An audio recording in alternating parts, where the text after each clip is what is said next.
चलिए दोस्तों बात करते हैं एक और नए क्वेश्चन के बारे में। इस क्वेश्चन में एग्जामिनर ने कहा है पानी एक बेलनाकार पाइप से बहता है जिसकी त्रिज्या 7 सेंटीमीटर 5 मीटर प्रति सेकंड की दर से 1.54 मीटर ऊंचाई और आधार क्षेत्रफल 3 गुना में 5 वर्ग मीटर वाली एक खाली पानी की टंकी को भरने में लगने वाला समय क्या है, ये एग्जामिनर मुझसे पूछ रहा है।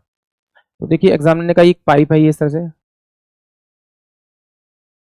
और एग्जामिनर उसकी रेडियस दे रखी है वो 7 सेंटीमीटर रखी है, सेंटीमीटर में दे रखी है, और कहता है इस पाइप से जो पानी निकलता है वो स्पीड दे रखी है उसकी 5 मीटर प्रति सेकंड।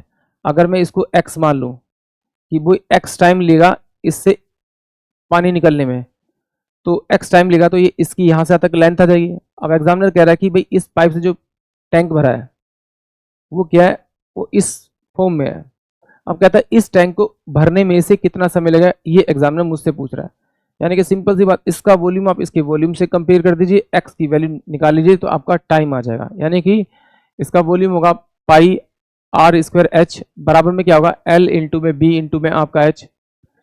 तो पाई की वैल्यू कितनी होगी 22 बटे में आपका 7, आर कितना होगा 7 बटे में 100 इंटू में 7 बटे 2, क्योंकि त्रिज्या वो सेंटीमीटर में है तो इसे क्या करना पड़ेगा मीटर में चेंज करना पड़ेगा।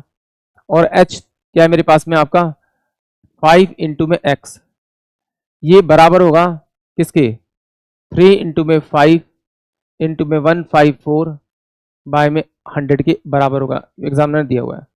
तो ठीक है, इससे इससे ये गया, इससे ये गया, ये कट जाएगा आपका, इस 100 से ये 100 कट जाएगा, इससे ये जाएगा, तो x इक्वल टू भी कितना आ जाएगा आपका 300 सेकंड। यानी कि इस पूरे टैंक को भरने में ये जो पाइप है वो 300 सेकंड लेगा, जब जाके ये पूरा पूरा टैंक भर जाएगा। अगर आपको टाइम मिल गया इसे भरने का सेकंड में, तो मिनट में चेंज करने के लिए क्या करना पड़ेगा, आप 60 से भाग कर दीजिए। तो इसका मतलब है कि वो 5 मिनट लेगा इस पूरे टैंक को भरने में। यानी कि ऑप्शन जो बी है वो इस क्वेश्चन के लिए करेक्ट है। हम मानते हैं कि भाई जो इसका वॉल्यूम होगा वो इसके वॉल्यूम के बराबर होगा। यानी कि जब हम इस तरह से एक्स की वैल्यू निकालते हैं तो हम पूरी पूरी क्या लेते हैं, इसकी हाइट लेते हैं, हाइट और इसकी रेडियस।